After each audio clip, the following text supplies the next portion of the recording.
अच्छा जी, Islamic studies की जो एमसीक्यूज़ हैं, अब बहुत ज़्यादा वेबसाइट्स और इधर उधर घूमने फिरने की ज़रूरत नहीं है। 20 एमसीक्यूज़ हैं, इसको बहुत इजी लें। सबसे पहले तो लास्ट जो 10 ईयर के सीएसएस के पेपर हैं उनके जितने भी एमसीक्यूज़ हैं एक दफ़ा उनको पढ़ लीजिए।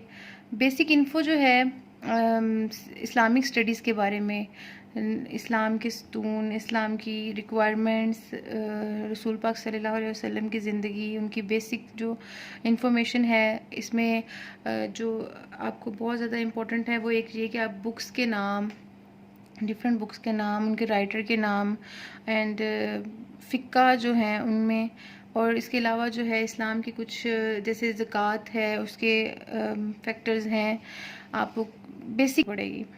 लास्ट 10 ईयर के सीएसएस के एग्ज़ाम के जो पेपर हैं एमसीक्यूज़ जो हैं वो आप इसको लास्ट 10 ईयर के कर लें, 15 ईयर के कर लें। इस्लामिक स्टडीज़ के तो 15 ईयर के भी आपको मिल जाएंगे। इसके अलावा एक वेबसाइट है pakmcqs.com, यहाँ पे इस्लामिक स्टडीज़ के बहुत अच्छे आपको एमसीक्यूज़ मिल जाएंगे। आप देखें, आपको काफ़ी इन्फॉर्मेशन मिल जाएगी। नेक्स्ट आता है उर्दू। उर्दू B20 मार्क्स का जो है वो पोर्शन है, तो उर्दू पे बहुत ज़्यादा टाइम देने की ज़रूरत नहीं है। उर्दू आप सबको आती ही होती है नॉर्मली, लेकिन एक दफ़ा उर्दू की ग्रामर को रीड किया जाए। मुज़क्कर मुअन्नस, वाहिद जमा, अल्फाज मुतरादिफ और मुतज़ाद, ये 4-5 चीज़ें ऐसी हैं जिनके एक एमसीक्यूज़ आ जाएगा, 2 एमसीक्यूज़ आ जाएंगे, तो ये आप आसानी से अपने 1-2 एमसीक्यूज़ निकाल सकते हैं। इसके अलावा जो इंग्लिश से उर्दू में कन्वर्ट करना है, इंग्लिश में कन्वर्ट करना है, यानी आपको उर्दू के अल्फाज दिए जाएंगे और आपने बताना है कि उनको इंग्लिश में क्या कहा जाता है, या फिर इंग्लिश के अल्फाज दिए जाएंगे तो उनसे आपकी उर्दू पूछी जाएगी। तो अगला स्टेप जो है हमारे पास वो है जर्नल एबिलिटी का पोर्शन। जर्नल एबिलिटी का जो पोर्शन है वो सबसे बड़ा पोर्शन है। सबसे ज़्यादा जर्नल एबिलिटी के एमसीक्यूज़ जो हैं वो आपसे पूछे जाएंगे।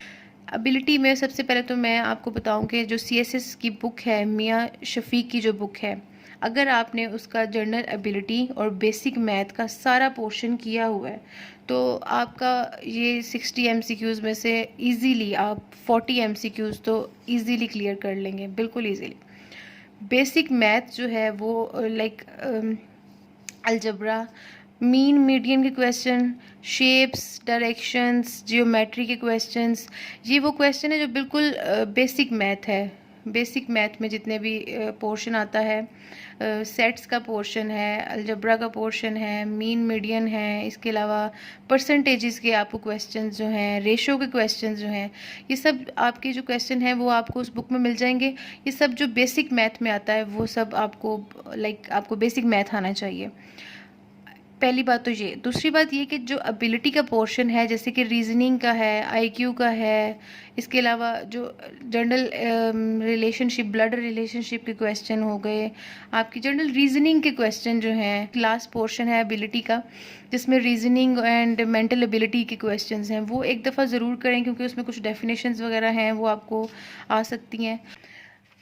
जिनका बैकग्राउंड साइंसेस का है या मैथ्स का है उनके लिए जर्नल एबिलिटी एक मेजर पोर्शन है जिसको वो 40 to 50 मार्क्स या 55-60 तक लेके जा सकते हैं, तो उनका मेजर पोर्शन तो इसी से क्लियर हो जाएगा। तो फिर बाकियों पे उनको ज़्यादा स्ट्रेस लेने की ज़रूरत नहीं है।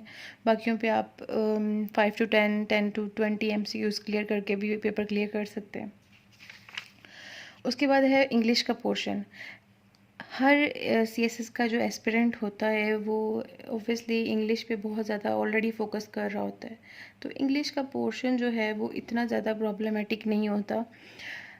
ग्रामर है, बेसिक ग्रामर जो है उसके अगर क्वेश्चंस आते हैं या एमसीक्यूज़ आते हैं तो बेसिक ग्रामर जो है वो हर एस्पिरेंट जो है वो ऑलरेडी कर रहा होता है या किया होता है उन्होंने, या अभी एमपीटी की तैयारी के लिए करेंगे तो फिर आगे उनको प्रॉब्लम नहीं होगी।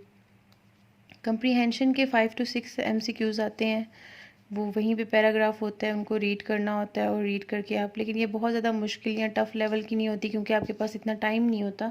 तो आप 1 मिनट में एक एमसीक्यूज़ अगर आप कंप्रीहेंशन 2 दफ़ा अच्छे से पढ़ लेते हैं 2 मिनट में, तो आप एक साथ 5 एमसीक्यूज़ या 6 एमसीक्यूज़ सॉल्व कर सकते हैं। उसके बाद आती है वोकेबलरी, ऑब्वियसली सीएसएस के जितने भी एग्ज़ाम हैं उसमें वोकेबलरी बहुत आसान नहीं होती।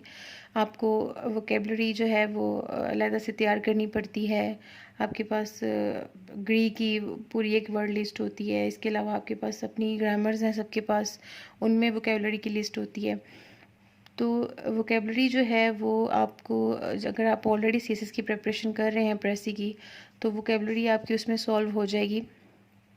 उसके बाद आती है प्रपोजिशन। आप इसके अलावा प्रपोजिशन हो गई, प्लेस की प्रपोजिशंस हो गई, ये सब इनकी बेसिक्स हैं। इनकी बेसिक्स अगर आप कर लेते हैं तो वो आपको प्रेसी में भी काम आएंगी और आपको इस एग्ज़ाम में भी काम आएंगी। नेक्स्ट है सेंटेंस करेक्शन। तो सेंटेंस करेक्शन भी इसी तरह ही है कि अगर आप, आई वुड प्रेफर कि आप सेंटेंस करेक्शन पास पेपर से करें। प्रपोजिशन जो है वो सीएसएस के पास पेपर से करें। जितनी भी पास पेपर की वोकेबलरी है वो भी एक दफ़ा देख लें। अगर आप ओवरऑल देखें तो आप इन 4 सब्जेक्ट्स में अगर अच्छा परफॉर्म कर लेते हैं तो आपके लिए एमपीटी को क्लियर करना कोई मसला नहीं है। आप इधर से 30 मार्क्स कर लें, 30 आपके यहाँ से हो जाते हैं, 10 आप यहाँ से कर लें, तो ये आपके पोर्शन जो है ये आपका इजीली हो जाएगा।